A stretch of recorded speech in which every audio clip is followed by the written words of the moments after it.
যুদ্ধ বিধ্বস্ত গাজা উপত্যকায় বহু শিশু এখন অনাথ। পরিবারের সবাইকে হারিয়ে কোনো আশ্রয় নিরাপত্তা ছাড়াই গাজার মতো এক যুদ্ধক্ষেত্রে তারা পরিবারের শেষ সদস্য হয়ে টিকে থাকার লড়াই করছে। এদের অনেকেই আবার ইসরায়েলি বাহিনীর হামলায় পঙ্গু। মানসিকভাবে চরম বিধ্বস্ত এই শিশুদের সহায়তায় গাজার খান ইউনিসে গড়ে তোলা হয়েছে আল ওয়াফা ভিলেজ টু কেয়ার ফর অরফানস নামের এক মানসিক সহায়তা কেন্দ্র।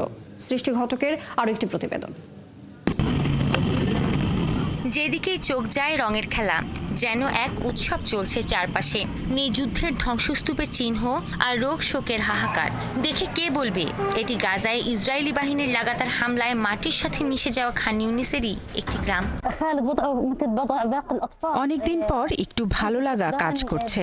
বাচ্চারা বহুদিন খেলাধুলারও সুযোগ পায় না, তারা মানসিকভাবে খুবই খারাপ আছে। এখানে এসে সঙ্গী পেয়ে তাদেরকে একটু খুশি লাগছে। আল ওয়াফা নামের এই গ্রামটি সম্প্রতি সাজানো হয়েছে যুদ্ধে বিষণ্ণ শিশুদের মানসিক পরিবর্তনের কথা মাথায় রেখে।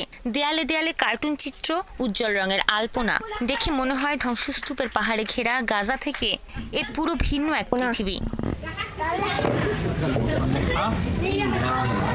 চলমান যুদ্ধে সবাইকে হারিয়েছে ৮ বছরের খালেদ আহমেদ নামের এই শিশুটি। তাদের বাড়িটিতে যখন বিমান হামলা চালানো হয়, সে নিজে বাড়ির বাইরে থেকে তার মাকে ছিন্ন ভিন্ন হয়ে উড়ে যেতে দেখেছে।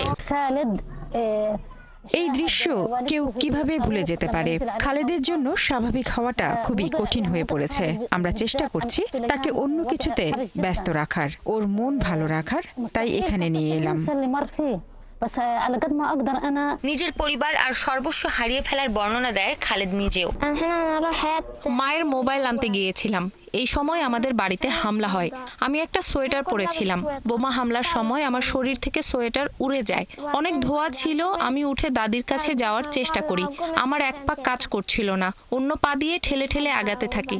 পরে ওরা আমাকে হাসপাতালে নিয়ে যায়। আল ওয়াফা ভিলেজ টু কেয়ার ফর অরফানসের প্রতিষ্ঠাতা ও প্রধান ওয়াফা আবু জালালা জানান, যুদ্ধে যে শিশুরা পরিবারের সবাইকে হারিয়ে অনাথ হয়ে গেছে, মূলত তাদের দেখভালের জন্য এই উদ্যোগ নিয়েছেন তিনি জানান, আল ওয়াফা ভিলেজ টু কেয়ার ফর অরফানস প্রায় ২০০ শিশুকে মানসিক সহায়তা দিয়েছে এখন পর্যন্ত।